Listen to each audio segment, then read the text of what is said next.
बड़ी खबर के साथ शुरुआत कर लेते हैं। जम्मू कश्मीर के कुपवाड़ा में आतंकवादियों से मुठभेड़ शुरू हो गई है। केरन इलाके में आतंकियों और सुरक्षा बलों के बीच ये मुठभेड़ शुरू है। सुरक्षा बलों ने लाइन ऑफ कंट्रोल पर घुसपैठ की बड़ी कोशिश को इसके जरिए नाकाम कर दिया है। इलाके में 3 से 4 आतंकवादियों का एक समूह देखा गया था, जिसके बाद ललकारा गया। उसके बाद मुठभेड़ शुरू हो गई। देर सवेरे सारे आतंकवादी ढेर जरूर कर दिए जाएंगे, लेकिन लगातार हो रहे इन मुठभेड़ों के जरिए एक बात तो साफ है कि पाकिस्तान किसी भी कीमत पर, किसी भी हालात में जम्मू कश्मीर में शांति बर्दाश्त नहीं कर पा रहा है। वो अपने सारे रिसोर्सेज, सारे पैसे को केवल और केवल जम्मू कश्मीर में आतंकवादियों को भेजने, उन्हें फंड करने, उन्हें हथियार देने में ही लगा देना चाहता है। चाहे उसकी जनता 1 किलो आटे के लिए भी परेशान हो जाए, चाहे उसकी जनता पानी के लिए, ज़रूरी चीज़ों के लिए तरसती रहे, लेकिन पाकिस्तान लगातार इस पोरस बॉर्डर से आतंकवादियों को भारत के अंदर भेजना ही शुरू किए हुए है। लेकिन भारतीय सेना ने इनको स्पॉट किया है, इनसे कांटेक्ट एस्टैब्लिश हुआ है और अब इनको ढेर किए जाने की तैयारी है। केरन सेक्टर में ये एनकाउंटर चल रहा है।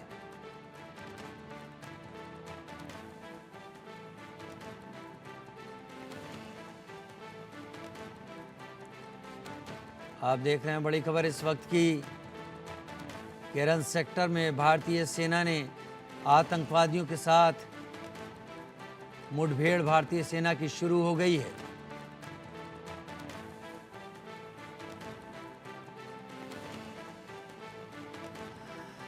उधर एक और बड़ी खबर, जम्मू कश्मीर के डोडा में भी एक और एनकाउंटर शुरू हुआ है और इस बार डेसा नहीं, कस्तीगढ़ इलाके में मुठभेड़ जारी है।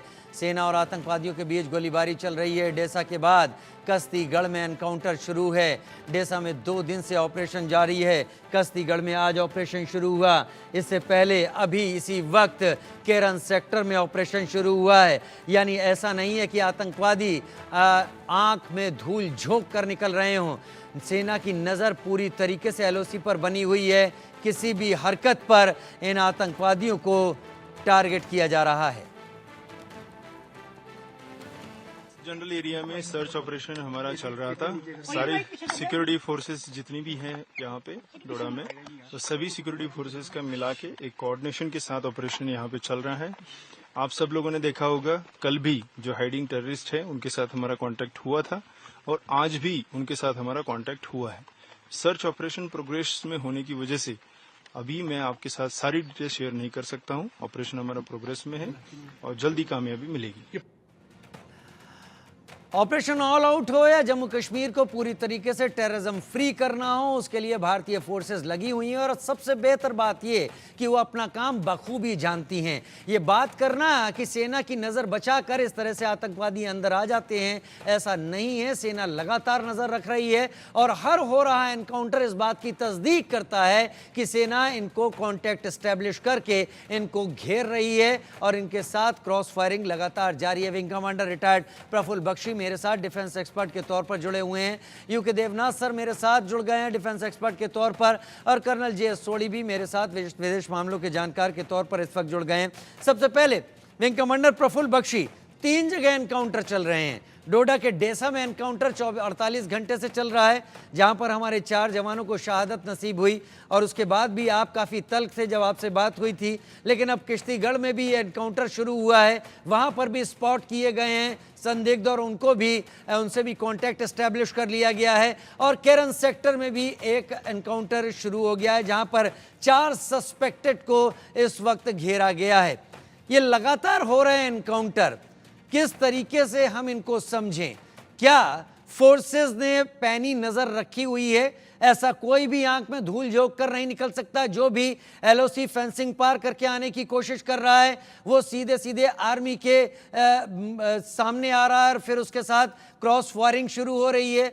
या फिर ये कहा जाए कि पाकिस्तान अब हताश हो गया है, वो किसी भी तरीके से माहौल खराब करने का हर मौका हर इस्तेमाल कर लेना चाहता है, हर ऑप्शन। लिहाजा ये हर सेक्टर में, हर कहीं, आईबी से लेकर एलओसी के हर इलाके में वो टेररिस्ट के 4 या 3 की नफरी में भेज रहा है।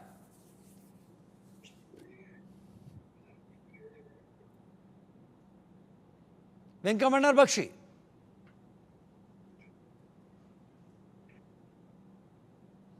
लगता है विंग कमांडर बख्शी से संपर्क हमारा अभी नहीं हो पाया है और हम आगे बढ़ते हैं अपनी चर्चा को। हम group captain retired UK Devnath तक इस सवाल के साथ ले जाएंगे। यूके देवनाथ सर, जो कुछ हो रहा है यही होना था, यही हो रहा है, या फिर इसमें कुछ सरप्राइज एलिमेंट आपको दिखाई पड़ते हैं? सरप्राइज एलिमेंट तो मैं कहूंगा कि पाकिस्तान की ये तैयारी जो है ये जून जुलाई के पहले की है। जब भारत में लोकसभा के इलेक्शन चल रहे थे तभी से पाकिस्तान इस कोशिश में था कि भारत में विघ्न डाले।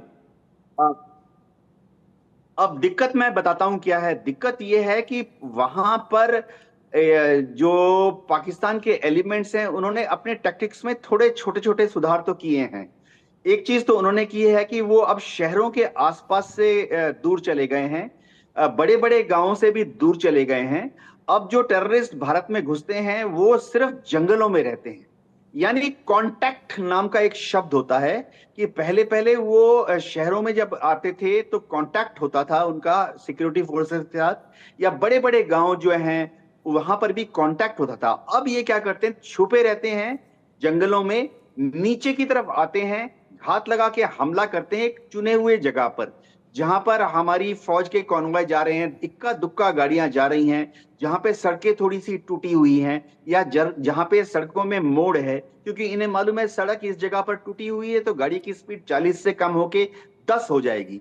तो ये आते हैं, ओपन फायर करते हैं। अब सबसे बड़ी फर्क जो होने लगी कि पहले पहले ये लोग सुसाइड अटैकर के हिसाब से आते थे, यानी पिच्ड बैटल करते थे हमारी फौज के साथ। अब ये क्या करते हैं, जैसे ही इनको सेना की गाड़ी नजर आती है ये पहाड़ से नीचे आते हैं, फायर करते हैं जहां पे हमारी सेना की गाड़ी कच्चे सड़क पे चल रही है 10 किलोमीटर की स्पीड से, और फिर फायर करने के बाद अगले 1-2 मिनट में तुरंत ये फिर से ऊंची ऊंची पहाड़ियों में जाके गुम हो जाते हैं। तो ये एक नया टैक्टिक्स है, हिट एंड रन, यानी शूट एंड स्कूट। इससे इंडियन आर्मी को क्या करना पड़ रहा है कि अपनी जो फौज थी जो कि पहले हमारी घाटी में रहती थी या पीर पंजाल में सड़कों के पास रहती थी, अब आर्मी को छोटे छोटे टुकड़ियां बनाकर पहाड़ की ऊपर की तरफ भेजना पड़ रहा है। यानी पहाड़ का जो ऊपर, जिसे हम कहते हैं हिल डोमिनेंस के लिए भेजना पड़ रहा है, हाई फीचर्स को डोमिनेट करने के लिए भेजना पड़ रहा है। इससे जमीन पर फौज की नफरी बहुत कम हो गई है, और जो नफरी फौज की कम हो गई है उसका ही एक एडवर्स इफेक्ट दिखाई दे रहा है। जी, एक एडवर्स इफेक्ट दिखाई दे रहा है। यूके देवनाथ सर, आपने वाकई इन्हें नटशेल इस चीज को समझाने की कोशिश की कि हो क्या रहा है यहाँ पर और किस तरीके से मुकाबला इसका किया जा सकता है। कर्नल JS सोढ़ी, आपने भी कमांड किया होगा एक बड़े इस तरीके के फोर्स को, और इस तरीके की क्या चैलेंजेस आपने कभी देखे? और अगर ये स्थिति है तो ये तो लड़ाई का एक नया तरीका है जिसके जरिए टेररिस्ट को यहां पर भेजा गया है। सवाल मेरा ये भी है कि ऐसी कितनी चोटियों पर ऐसे टेरेन हैं जहां पर छोटी गुफाओं में ऐसे कई सारे टेररिस्ट हाइबरनेशन में बैठे हुए हैं, सामान लेकर, खाना पानी लेकर, और अपने टाइम के हिसाब से, अपनी सुविधा के हिसाब से नीचे आते हैं, अटैक करते हैं और गायब हो जाते हैं। जय हिंद राजीव जी, ये मेरा सौभाग्य कि मैं आपके न्यूज चैनल विख्यात को पैनलिस्ट के साथ हूं। आज की तारीख में तकरीबन फौजी सेना के सैनिक कश्मीर में अलग अलग जगह पे डिप्लॉयड हैं, और जैसे ग्रुप कैप्टन देवनाथ सर ने सही बताया, जो ये आतंकवादियों ने अपनी ये रणनीति में चेंज किया है भारतीय सुरक्षा बलों को अटैक करने का, इससे हमारी ज्यादा नफरी इन्वॉल्व होगी जम्मू कश्मीर में भारतीय सेना की सुरक्षा बलों की। इससे जो बहुत बड़ी चीज पाकिस्तान और चीन हासिल कर रहे हैं वो ये है कि हमारी सेना ज्यादा से ज्यादा CI ऑप्स में डिप्लॉय होती जा रही है, और जैसे आंकलन लगाया जा रहा है कि 2035 पे भारत पे जम्मू कश्मीर और अरुणाचल प्रदेश के लिए पाकिस्तान चीन 2 फ्रंट वॉर करेंगे, तो हमारी जादी सेना के सैनिक अगर CI ऑप्स में इन्वॉल्व होंगे, जो हमारी 2035 की 2 फ्रंट वॉर की हमारी कॉम्बैट पोटेंशियल है उसमें कमी आएगी। तो बहुत जरूरी हो जाता है कि हमें इस समस्या को हल करना होगा। अब ये आतंकवादी का समस्या कैसे हल होगी, मैं 2 मिनट चाहूंगा राजीव जी। आखिर ऐसा क्या है कि पंजाब में 15 साल में आतंकवाद खत्म हो गया और जम्मू कश्मीर में 35 साल से ज्यादा हो चुके हैं, आतंकवाद खत्म होने का नाम नहीं ले रहा है। दोनों स्टेट्स के पीछे पाकिस्तान था। जब तक पाकिस्तान एक देश है वो आतंकवादियों को समर्थन करेगा, लेकिन इतना बड़ा डिफरेंस क्यों है कि पंजाब और जम्मू कश्मीर में आतंकवाद 15 साल में खत्म हो गया और यहां 35 साल से ज्यादा है? इसके दो मुख्य कारण है। पहला है पॉलिटिकल डायलॉग। देखिए, पंजाब में जब आतंकवाद पीक पे था तब 1985 में लोंगोवाल अकॉर्ड हुआ, जिसकी वजह से आस्ता आस्ता वहां आतंकवाद पूरा खत्म हो गया।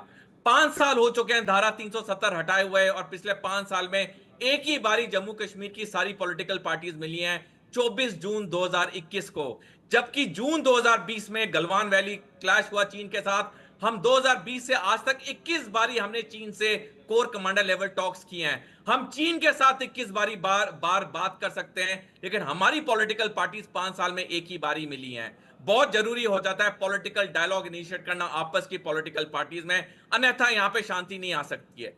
दूसरा जो मुख्य कारण है कि जम्मू कश्मीर में आज की तारीख में भी कई स्थानीय लोग हैं जो सपोर्ट दे रहे हैं आतंकवादियों को। राजीव जी, जैसे इंसान को जीवित रहने के लिए ऑक्सीजन चाहिए होता है, वैसे आतंकवादियों को लोकल सपोर्ट चाहिए होता है ऑपरेट करने के लिए। जिस दिन उन्हें लोकल सपोर्ट नहीं मिलेगा, आतंकवादी उस इलाके में एक दिन भी ऑपरेट नहीं कर पाते हैं। और ये लोकल सपोर्ट की जो समस्या वापस पॉलिटिकल डायलॉग से ही हल होगी, तो बहुत जरूरी हो जाता है कि जब तक पॉलिटिकल डायलॉग इनिशिएट नहीं होगा सारी पॉलिटिकल पार्टी जम्मू कश्मीर के बीच में, यहां शांति नहीं आ सकती है। यहाँ शांति नहीं आ सकती है पॉलिटिकल डायलॉग जब तक यहाँ पर इनिशिएट नहीं किया जाता है, ऐसा कर्नल जे.एस. सोढ़ी का यहाँ पर कहना है। विंग कमांडर प्रफुल्ल बख्शी भी मेरे साथ जुड़ गए। विंग कमांडर बख्शी, पिछले कई दिनों या पिछले 3 दिनों की बात करें, 3 एनकाउंटर, एक डेसा में डोडा के जो 48 घंटे से है, जहां पर स्टैंड ऑफ अभी बना हुआ है, फोर्सेस भी वहां पर जॉब पर हैं। दूसरा आज कस्तीगढ़ में शुरू हुआ है, यहां पर भी 2 से 3 टेररिस्ट ट्रैप्ड हैं। तीसरा आज केरन में शुरू हुआ है, जहां 4 सस्पेक्टेड टेररिस्ट ट्रैप कर लिए गए हैं और उनसे कांटेक्ट एस्टेब्लिश हो गया है। एक के बाद एक ये एनकाउंटर क्या साबित करते हैं? पाकिस्तान हताश हो गया है। किसी भी हालत में भारत में जो खून खराबा है उसको जारी रखना है, उसको चाहे उसके लिए उसकी अपनी इकोनॉमी पर सवाल खड़े हो जाएं, या फिर जैसा अभी कर्नल सोढ़ी कह रहे हैं, हम पॉलिटिकल डायलॉग से बच रहे हैं और बच रहे हैं, लिहाजा ये चीजें खिंचती चली जा रही हैं। क्या वजह है कि पंजाब में टेररिज्म खत्म हो गया या और जम्मू कश्मीर में अभी भी 35